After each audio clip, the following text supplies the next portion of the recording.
Hey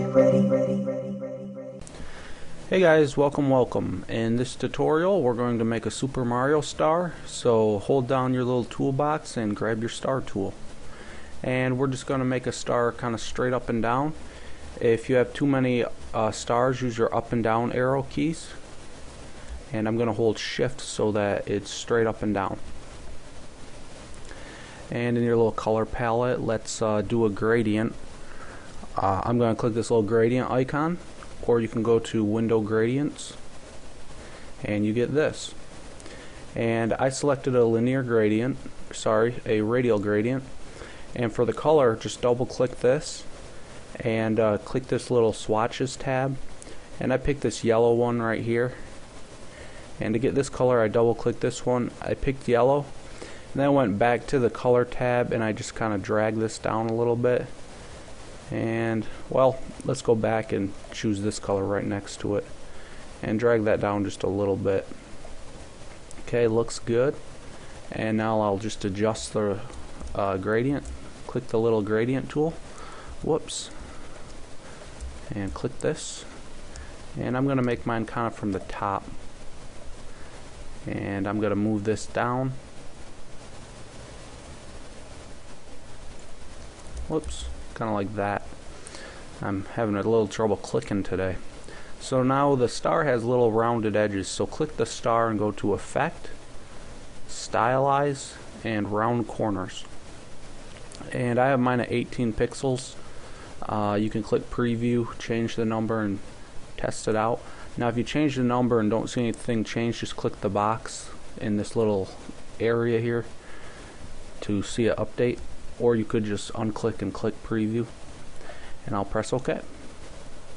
So we got this cool looking star here, and he has some eyes, and his eyes are circle or ovals, and those are black.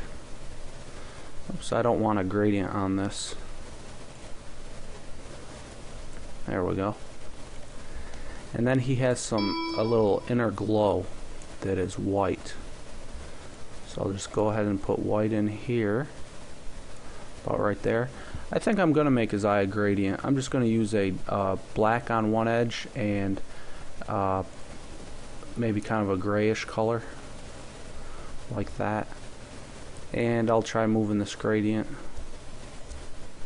once again from top to bottom, because the light is coming from the top. Okay, so that looks good.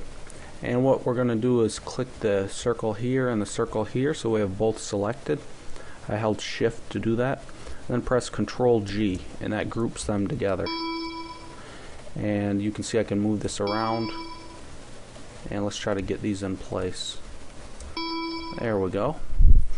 And for the last thing, I'm going to make a little shiny line. I think I'll just use the pen tool. How about?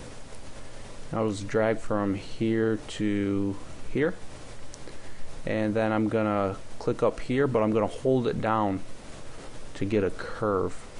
Whoops. There we go, that looks like a good curve. And flip this over to the stroke, and let's make this a little thicker. Looks good. And now for the little tool here, I forgot the name of it. What is it called? Oh, this stroke transform tool. I don't know the name. And what I'm going to do is make it fatter in the middle and thinner on the edges.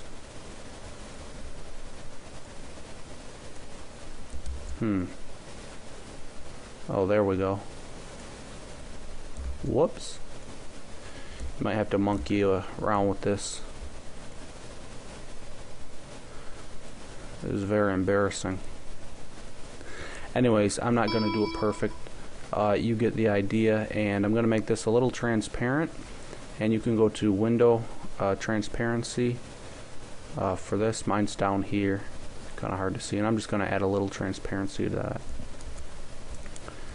And that looks good to go. Thanks for watching.